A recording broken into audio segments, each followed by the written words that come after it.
Now, Oh.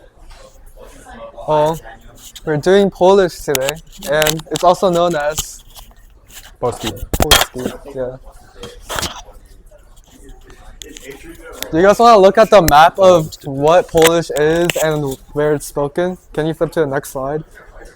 Okay, so it's spoken in Poland, of course, and okay, let's not look at that. But yeah, it's spoken in this country and like all of these. And okay, yeah. everyone, we're starting the presentation. What? Okay, we gotta. Okay, I don't know what this image is for because you just put it there, but. I don't know. It just showed up. I don't know what happened. Pretty sure. That's not even true. I'm pretty sure most of them are in Czechia anyway. Or Slovenia or something. Yeah, it's like some here. Fake news. Yeah, well, what language branch is Poland part of? It's part of the West Slavic branch of the Slavic language family, And and that's what- part of the Indo-European language family. I see. And what part? So what other Slavic languages are there? The most obvious one is Russian. That's the most spoken one, and Polish is the second most spoken Slavic language. There's also Ukrainian, Belarusian, and Czech. yeah, Czech. Slovak, and- Yeah. All right. Okay, so 45 million people speak it, and it's official language in all these countries, which is quite a lot. And they call Poland the most linguistically homogeneous country in Europe, because basically the entire country speaks Polish. And it's also known for being super hard, because it has like super hard pronunciation, which we'll get into later, and also grammar.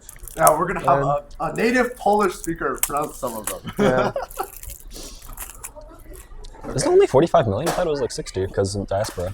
I'm not sure. Probably first language. Okay, so it's history. Okay, so it's West Slavic, which means that, wait, what? What are you saying? So West Slavic basically means, wait, what?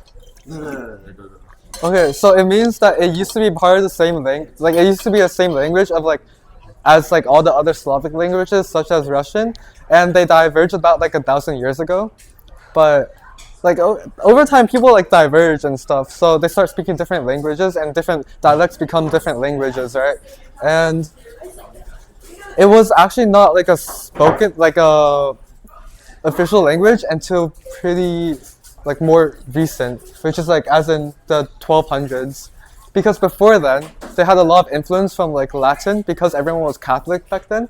So Latin was actually the official language of the Polish area, and Polish was only spoken as a vernacular. But then it wasn't until the 1200s that it actually became like a written language, and people actually started writing in Polish. And about 200 years later, in 1500s to 1700s, that was when the Polish-Lithuanian Commonwealth existed, and they were really powerful. And that's when Polish really became a really popular language and a really powerful language with a lot of influence. And then after 1795, that was when Polish was split up between Austria, Russia, and Germany, and that's when modern Polish became born.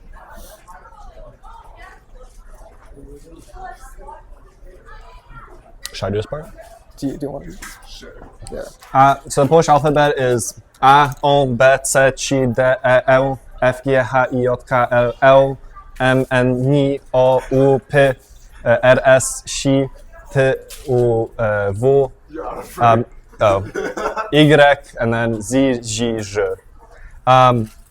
So yeah, this is different. It's C. It's not C or Se or whatever. It's C. It's like, it's in German, like Z is sort of like that, basically. H is just the, what's it called, non-vocal, you know. It's like gente in Spanish, where it's like, they're like a vocalized breath. Wait, isn't it also velar, like? Kinda. It's not like that excessive, though. In the past, I think CH, because in Polish, there's I'm assuming there's later. I include the digraphs. Yeah, here, yeah. In the past, that it used to be more, I think, velar. But now it's just basically I forget what it's called. I don't know. Yeah. Yeah, the nia, re, that's a fricative, not a English R. And then yeah, v and y. Oh wait, that should be just like a trill, right? Do you guys trill? No, we don't trill R's. This is wrong actually. It's just to be the alveolar R. It's just a. Reflect R? Or It should be a not trilled R. I see. So yeah, it's not like Ukrainian. And then this is I. It's kind of like the Danish, I guess. Not really. He had a vocal, like a vowel lesson, right? Yeah. No, And then Wait, is that the Yeah. same E as in Russian? I think which one? the Y, like an A. Probably I. Russian. Wait, let me think of Russian. Well, it's in Russian. Yeah. Okay. Whatever. And then these are just nasalized. So if you have French, it's very similar. It's on, we. That's just English. And then ni, u, she, ji. These are retroflex, which is kind of weird. It's hard to do without knowing how to do it. And je is in English, I think. And then chi is just this, but with the fricative, or the retroflex. Sorry. And then yeah, digraphs. Basically in Polish, if you see a z, just assume it's the zh, j, sh variant. The only exception is z for some reason.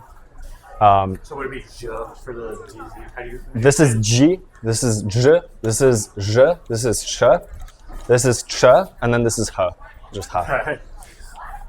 Okay. All right, next slide. I guess you can do this one if you want. Or do you want to do it? I mean, I can pronounce it, I guess. So in Polish, I guess phonology is, I don't know who made this presentation. What's your main point here?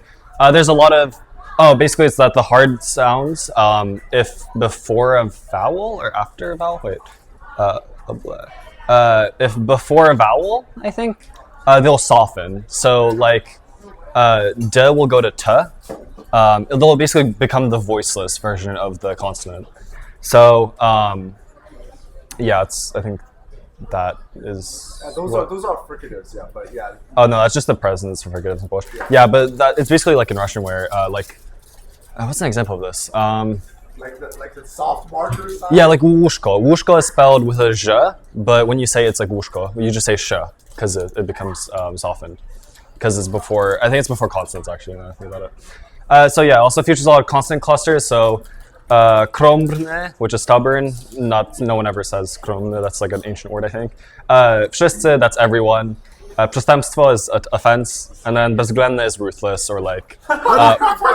Bezwzględny. Przestępstwo. Przestępstwo. This one's actually przestęp. Okay, you can kind of say as in like an N. It makes it a bit easier. Przestępstwo. In the middle. Yeah, effectively gets a bit softened. It's kind of like it goes like an Przestępstwo. Przestępstwo. Okay, that seems Przestępstwo. pretty difficult. Also, everyone, if you're here, you can feel free to take a cookie. There's like a few left. So, Okay, go next slide, I guess. next slide.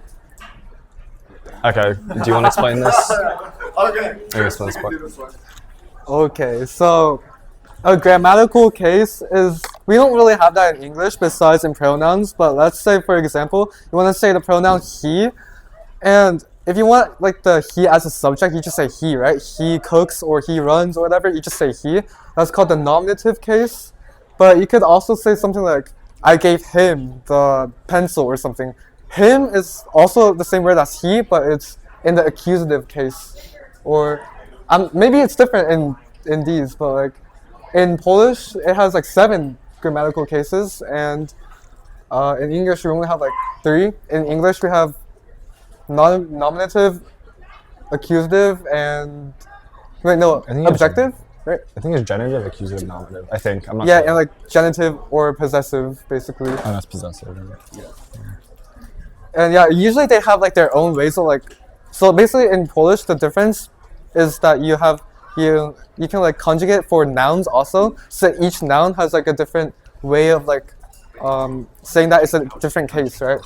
And it also has genders. It's if wrong. you study like any It should be like Jankowska. other European language, it most likely has genders, like grammatical gender. Like in Spanish, you have like masculine, feminine nouns. In German, you also have like neuter nouns. So that's like Polish. And verb conjugations and aspects. Yeah, so. Oh, that's like, I think, okay, basically it's as if you're saying I'm eating versus I already ate, or I've already finished eating. So it's like, jadłem is I was eating, and then zjadłem was was eating and I finished eating, basically. Wait, so you add the z in front. Yeah, you just add a z basically, I think in almost every case.